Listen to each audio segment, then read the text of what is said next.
আসসালামু আলাইকুম প্রিয় ভিউয়ার্স, সবাই কেমন আছেন? আশা করি ভালো আছেন বললে ঠিক নাই। ভালো যারা মুজিববাদী সৈনিক ভালো নাই।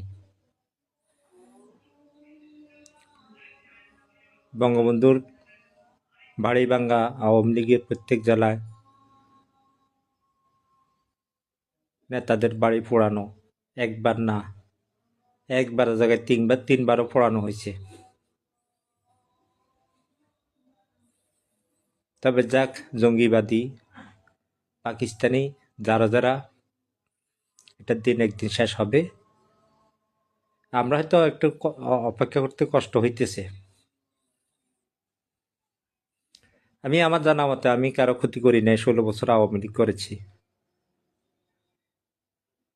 আমার অপরাধ কি? আমি চোর মতো লুকাই থাকি কেন? আমি আওয়ামী লীগ করি, এটাই আমার অপরাধ।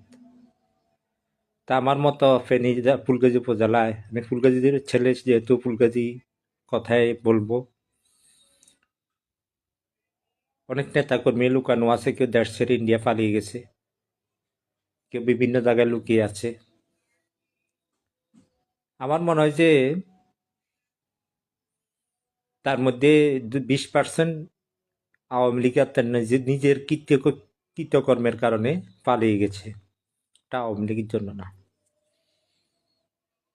আর 20% ভয় পালিয়ে গেছে, নিজেকে রক্ষা করার জন্য, বাড়ি রক্ষা করার জন্য পালিয়ে গেছে।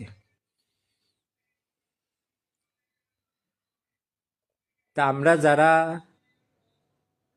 10% দেশে আছি, লুকাই বিভিন্ন জায়গায় লুকাই আছি, মানুষের বাড়িতে বা বাংলাদেশের বিভিন্ন পথের প্রান্তরে আমরা লুকিয়ে আছি। একমাত্র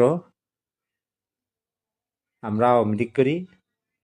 আমি আমার মতের কেন বলতেছি যে আমি একমাত্র ফেনী জেলায় দেখলাম নেতৃত্ব দানকারীর মধ্যেই, ফেনী জেলার 3টি আসনে 3টি এমপির মধ্যেই, কিংবা উপজেলা চেয়ারম্যানদের মধ্যে, কিংবা আওয়ামী লীগের সভাপতি সম্পাদকের মধ্যেই, কিংবা যুবলীগের সভাপতি সম্পাদক, হাতে গোনা 2-1 জন ছাত্রলীগের নেতা আমি দেখতেছি আমার উপজেলায়, এবং কি পৌরসভা উপজেলায় ফেনীতে কয়েকজন আছেন, ফেনী সদরে।